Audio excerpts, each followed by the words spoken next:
ce qu'a été pour lui l'écriture du Cantique des oiseaux. En traduction, t'aimer est ce grand mal dont tu es le remède. L'amant est une forme, et toi, tu es son âme. Le mien mal est un mal qui n'a pas de remède, mais quel est donc ce mal dont tu es le remède?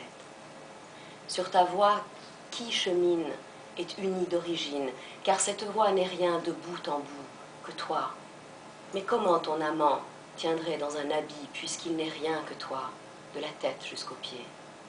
La récolte de l'être, épi après épi, graine par graine, n'est que semence sèche, et toi, tu es la pluie.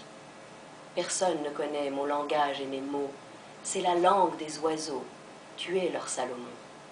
Ce poème qui de moi jaillit est paradoxe, cette parole est le vrai, et tu en es la preuve. En effet, lorsque Faridoddin Attar écrit vers la fin du XIIe siècle, début du XIIIe siècle, son Cantique des oiseaux, son Manterot Teir, il ne fait rien d'autre que raconter cette histoire-là, qui est l'histoire d'amour entre l'âme et son bien-aimé divin. Alors, ce Cantique des oiseaux commence d'ailleurs par une formule coranique, la plus célèbre d'entre toutes et la plus importante peut-être, et cette formule est Bismillah ar-Rahman ar-Rahim. Habituellement, on traduit cette expression par au nom de Dieu clément et miséricordieux, en persan Benam Khodavand Bakhshande o Mehraban.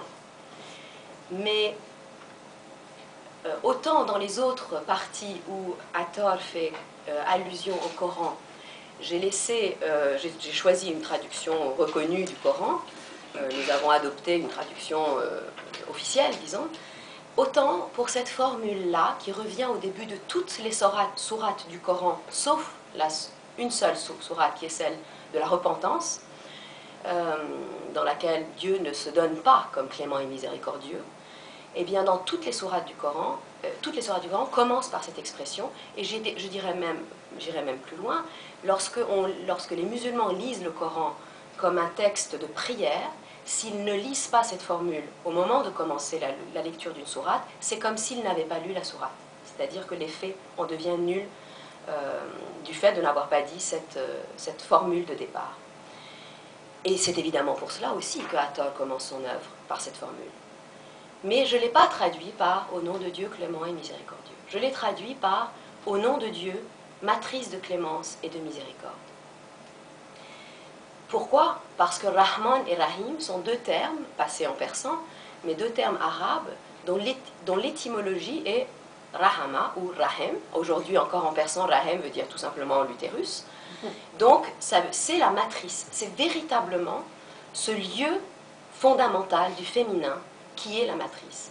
Et ça associe le créateur à cette dimension féminine qui est la sienne, et ça associe surtout les attributs essentiels et dominants du divin que sont la clémence et la miséricorde. Les deux termes, Rahman et Rahim, viennent de la même racine, donc associe la divinité créatrice, Allah, qui semble si masculin pourtant, et qui est un masculin, eh bien l'associe avec deux mots à sa féminité.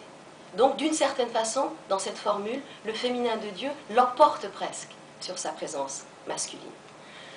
Et ce n'est pas pour rien, évidemment, que j'ai mis matrice, parce que c'est pour la même raison que nous avons opté, et ça c'est vraiment quelque chose avec lequel on a beaucoup discuté avec Michael à ce sujet, et nous sommes arrivés à cette conclusion qui était évidente et à laquelle on ne pouvait pas échapper, c'est que ce Rahman et Rahim, cette matrice de clémence et de miséricorde, donc ce féminin de Dieu donné dans la formule fondamentale du Coran, eh bien, elle se retrouve à la fin du Cantique des oiseaux dans la personne de Simorgh, lorsque les oiseaux, en fait, retournent à leur origine, qui est précisément Simorgh. Les oiseaux retournent à leur matrice. Et c'est la raison pour laquelle nous sommes arrivés à la conclusion que Simorgh, ce n'est pas le Simorgh comme il a été traduit universellement dans toutes les langues de traduction, mais c'est bien la Simorgh.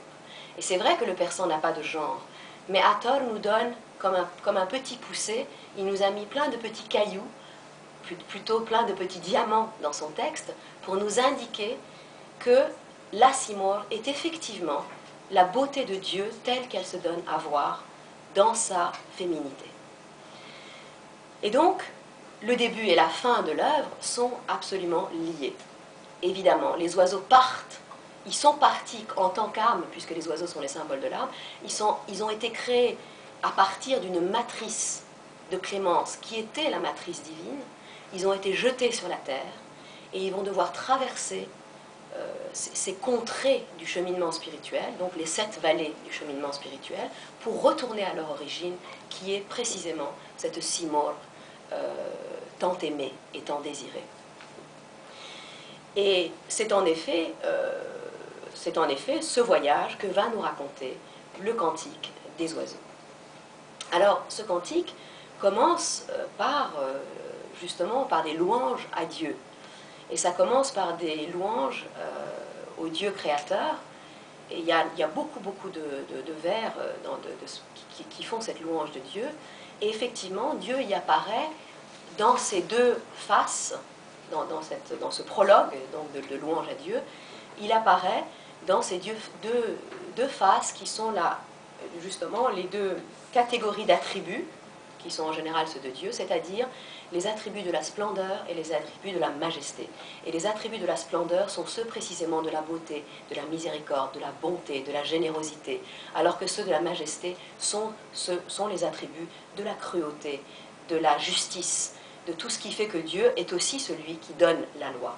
Mais là aussi, on voit bien que les deux dimensions divines doivent être réunies pour que, précisément, l'âme puisse atteindre à la vérité du divin, qui est une vérité complète, parfaite et évidemment accomplie. Et on a parlé du Coran. Effectivement, le Coran est omniprésent. Je suis consciente qu'il y a quelques Iraniens parmi nous et que certains sont irrités par le fait qu'on parle autant de l'islam et du Coran quand on parle des œuvres de la littérature persane. Mais je n'y peux rien. Si Attol avait médité profondément son Coran, qu'il le connaissait par cœur et qu'il y fait allusion tout au long de son œuvre.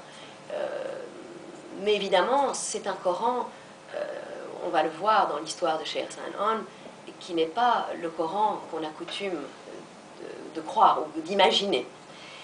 Donc, la présence coranique est très forte, et en particulier, elle est forte et prégnante dans le titre même donc de cette œuvre, qui, en persan, ou plutôt en arabe, oserais-je dire, là aussi, je m'en excuse, presque, en tout cas, le titre en persan, c'est Manterotel. Et Manterotel est une expression coranique qui est extraite de la sourate 25 du Coran. Dans cette sourate, Salomon dit qu'il a reçu l'enseignement du langage des oiseaux, du Manterotel.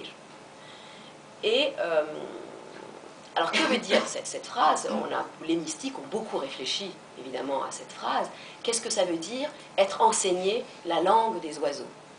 Évidemment, cette langue est une langue qui n'est pas le langage des humains, puisque c'est le langage des oiseaux précisément.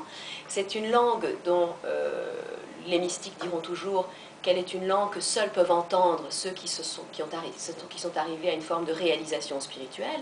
C'est la langue de l'invisible, c'est la langue de toutes les créatures, en particulier lorsqu'elles louent le Seigneur.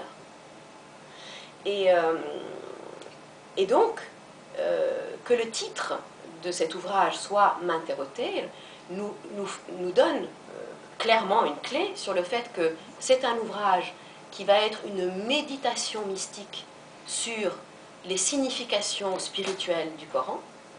C'est un ouvrage qui va nous parler, qui va développer cette simple phrase qui est dans le Coran, le langage des oiseaux, qui va nous dire ce que c'est que le langage des oiseaux. Et c'est un ouvrage dans lequel le roi Salomon va jouer un rôle récurrent. C'est-à-dire ce personnage du roi Salomon va être sans cesse évoqué, voire invoqué par Attol comme une sorte de modèle de la royauté spirituelle. Et c'est la raison pour laquelle nous n'avons pas voulu traduire. Je trouvais ça tout à fait prosaïque et très laid de traduire par la conférence des oiseaux comme on le fait. D'abord, puis ça n'avait rien à voir avec le langage des oiseaux. La conférence des oiseaux, c'est tout à fait... c'est ni beau, ni